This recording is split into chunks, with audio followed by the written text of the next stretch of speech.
Bonjour, bon 16h10. Donc aujourd'hui, lundi, on est lundi le 9 janvier.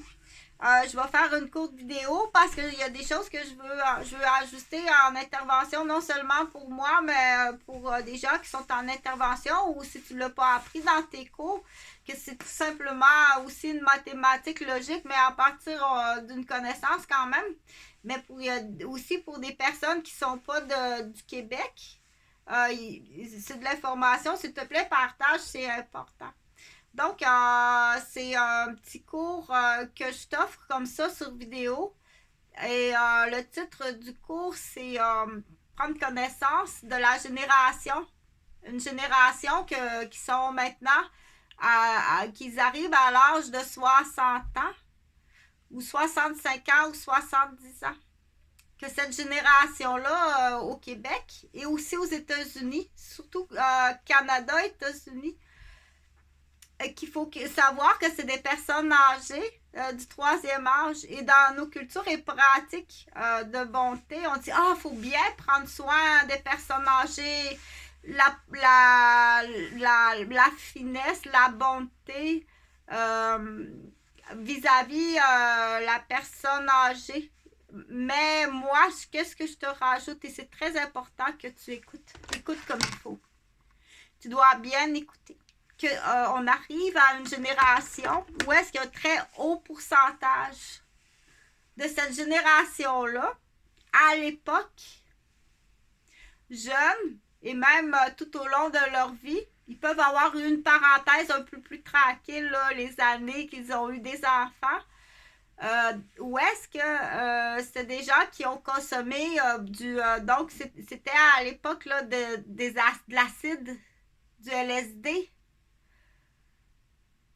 de la cocaïne, cannabis, mushroom. Donc, il faut faire attention. Ces gens-là qui ont consommé ces drogues-là ont des spécificités de comportement qui ne sont pas nécessairement comme telles, comment qu'on pourrait dire ça, pas tout le temps à la vue,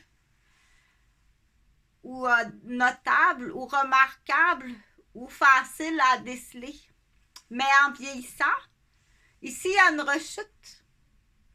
Dire, je vais donner plus facile, là, disons, admettons, une femme, OK? Une femme qui présentement elle a 70 ans. On va l'appeler Monica. Donc, Monica, présentement, elle a 70 ans, OK? Dans son jeune temps, à partir d'à peu près l'âge de 16 ans, elle commence à consommer du LSD, de l'acide, de la cocaïne, et puis elle en prend pas mal tout le temps de ce qu'on appelle son jeune adulte. Elle arrête d'en consommer le temps qu'elle a des enfants. Mais elle reste quand même un peu comme alcool, cigarette, comme tout le temps, avec des caractéristiques pas tout le temps évidentes. Et plus tard, elle rechute dans les nouvelles drogues. Mon Dieu, à votre âge, ecstasy, speed, alcool, cocaïne en alternance. Et c'est une personne qui a 70 ans, que tu peux croiser au centre d'achat, puis que tu dis faut faire attention, belle petite personne âgée, hein, faut être poli, puis faut être gentil, puis faut être aidante, puis il faut faire très attention aux personnes du troisième âge. Pas nécessairement. Elle peut même provoquer, faire exprès, puis faire de la loterie humaine qu'on appelle. Parce elle peut être très vilaine. Elle peut avoir des dettes de casino, des dettes de drogue. Puis elle peut participer à de la loterie humaine. Donc la loterie humaine, c'est jouer sur la vie de quelqu'un en hypocrite. Que ce soit un impact direct ou à petit impact ou à moyens impact. Donc, faire de la loterie humaine, c'est 55 ans de prison. 55 ans de prison faire de la loterie humaine. Donc, mais le sujet de cette vidéo-là, c'est attention à la génération du troisième âge, qu'il faut être très gentil avec les personnes âgées. Mais, ceci existe. OK? Ceci existe. Et il faut y voir, est-ce que ils ont des spécificités?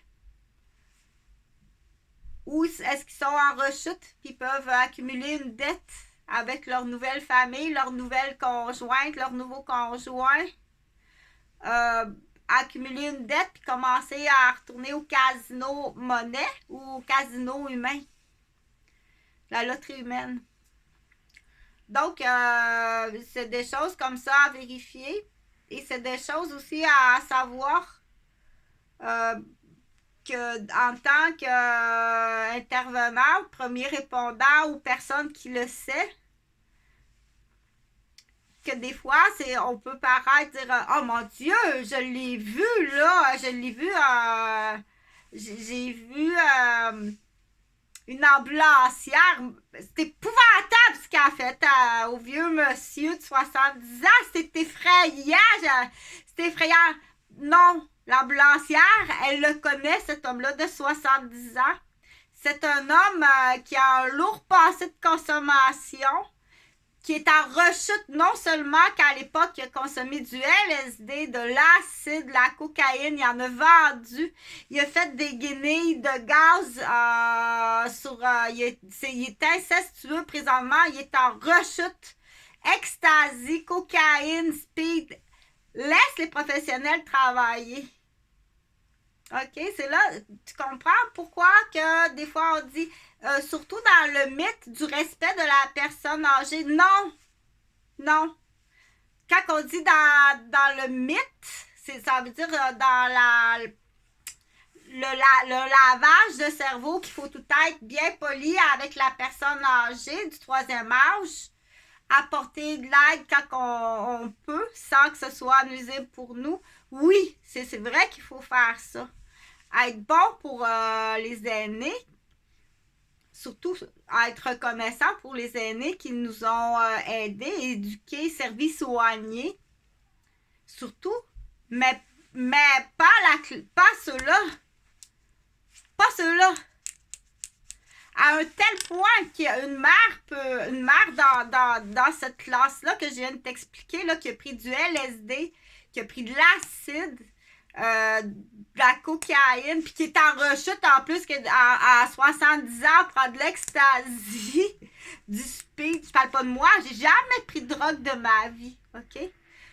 Donc, quand tu as affaire avec ces personnes-là, elle peut avoir le cerveau qu'on appelle comme une brique à deux trous, là, puis elle peut vendre sa propre fille ou son propre fils en loterie. Si elle se ramasse une dette au casino, puis que la personne qui sait ça, puis il y a des gens qui vont abuser de ça. Ils vont abuser d'elle pour aller démolir, parce qu'elle peut avoir des enfants. Elle peut avoir eu des enfants, avoir eu quelques années, là, qu'elle était quand même capable là, de jouer à la poupée avec un vrai garçon puis une vraie fille. Elle a eu des enfants. Tant bien que mal, ben hypocrite, pas nécessairement une bonne mère. Elle peut aller détruire son fils puis sa fille. Celle-ci, si elle est recrutée par ça, puis il le sait en plus. Il sait. Il sait, il peut faire exprès.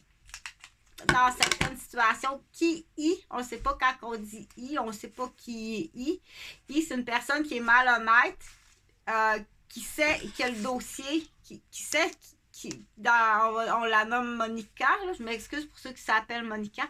Il y a le dossier de Monica, puis il va le vendre à quelqu'un comme ça. Tiens. Du coup, tu ramasseras son garçon, puis sa fille, puis il va vendre ça peut-être à une vilaine, à une jeune, dire tu veux-tu un bon galop, zéro fond, puis tu vas être propriétaire de maison, puis il y a des petites fesses. Parce que chez le Québécois, c'est les petites fesses, les jeunes petites fesses. ça sera tout le temps un vicieux dans la classe du Québécois qui est vicieux. Il va laisser sa première femme, sa deuxième femme, s'il a l'opportunité d'avoir une belle petite paire de petites fesses plus jeunes, plus dures, plus serrées. Donc, on dit l'animal du Québec. L'animal du Québec est à vérifier s'il n'y a pas des condamnations de 55 ans de prison s'il fait de la loterie humaine avec celle-ci. Si tu fais de la loterie humaine, c'est 55 ans de prison. Il faut y voir. Puis ça peut être très intéressant pour certaines personnes de libérer des postes parce que il peut être dans n'importe quelle position de job. Donc, je vais finir cette vidéo-là du coup en disant que hier, j'ai été pistée, je le savais. Donc, il y a des chauffeurs. On sait là, que les gars qui chauffent les charrues à Québec, non seulement, je pense que c'est toute la province de Québec, dans les corps de métier de chauffeurs de grue et de charrues, tu as de la charogne masculine. Donc, hier, parce que c'est extrêmement grave, hier, j'en ai arrêté un, là, il a ouvert sa porte de charrue, là. Oh mon Dieu, quand tu dis la boucane de drogue, c'est pas possible, là. Ça se peut pas. Donc, il faut dire, c'est même si le gars, il se dit, non, moi, j'étais habitué, je chauffe ma charrue de nuit, puis je fume mon bat de joint, c'est légal. Donc, je fais une imitation, bien entendu. Monsieur doit savoir qu'un cerveau, là, ça peut s'éteindre de la même façon là, qu'un écran de télévision. Le cerveau s'éteint d'un coup. Puis si tu es au volant d'un véhicule, ça s'éteint. Tu tombes plus facile. Là. Tu vas faire une crise d'épilepsie en conduisant ta charrue. Puis tu peux tuer du monde parce que tu consommes. Puis les chums, hey, Bobby, comment ça va? Ça va bien, man, capable, t'en vas dans la charrue. Donc, on dit, tous les collègues, quand tu vois un collègue en fonction, travailler, conduire de la machinerie, en état d'ébriété ou en état d'intoxication ou d'une drogue, puis que tu sais autre chose sur lui, il mélange ecstasy, speed, cannabis, ça va bête, oui. Il joue, comment on dit ça, il fait ses propres mélanges, puis ça va bien son affaire. Hey, ça va bien, c'est bien mieux que blablabla. Bla, bla. Donc, c'est extrêmement dangereux. C'est très dangereux, puis c'est là qu'on dit les collègues, les patrons. J'espère que, parce que je l'ai dit assez fort hier, j'espère que le monsieur a été immédiatement arrêté puis emmené à l'hôpital. Tu travailles pas, c'est bonnes personnes. OK. Donc, il y a du jumboom. Il y a beaucoup de jumboom à la capitale de Québec. Quand on dit jumboom, là, il y a des postes, surtout dans la fonction publique, là, partout. Chef de ci, chef de ça, dans toutes les fonctions publiques, là. La capitale de Québec, c'est épouvantable, là. Fait que je t'invite à regarder le résumé de ma future histoire, là. On l'appelle 252, là. On l'appelle 252 ou 2V2, monsieur 2V2, à la 3e génération, jusqu'à quoi qui est capable de faire, dans ses croyances, se faire justice soi-même. Donc, pour dire qu'on sait très bien que s'il n'y a pas de présence féminine, l'homme devient extrêmement, extrêmement violent. Sans présence féminine, il ne faut pas les entourer de présence féminine. OK? Si tu veux un monde, si tu veux que le monde soit parfait dans ce monde-là, il faut retirer toute présence féminine de ces hommes-là. On sait qu'ils deviennent extrêmement, extrêmement violents, agressifs, même entre eux, même s'ils étaient très amoureux, parce qu'il n'y a pas de présence féminine. Sa bonté, sa gentillesse, elle naît avec la présence féminine de sa mère et de sa femme. Mais quand ils se regardent dans le miroir, donc on est à 3 générations du 252. On l'appelle le 252, Monsieur 252. Certains ont déjà commencé à se faire justice soi-même. D'autres sont complètement féminicides. Donc, le 252, c'est un cas, on leur donne des noms comme ça. Je t'invite à regarder la description de 252, c'est très grave. Si tu t'en vas en prison à perpétuité. En plus, tu es un terroriste, tu as des groupes de terroristes, puis tu t'influences à un tel point ta progéniture qu'on se pose la question que même si on prend l'enfant, c'est la grande question, que même si on prend l'enfant de 2,50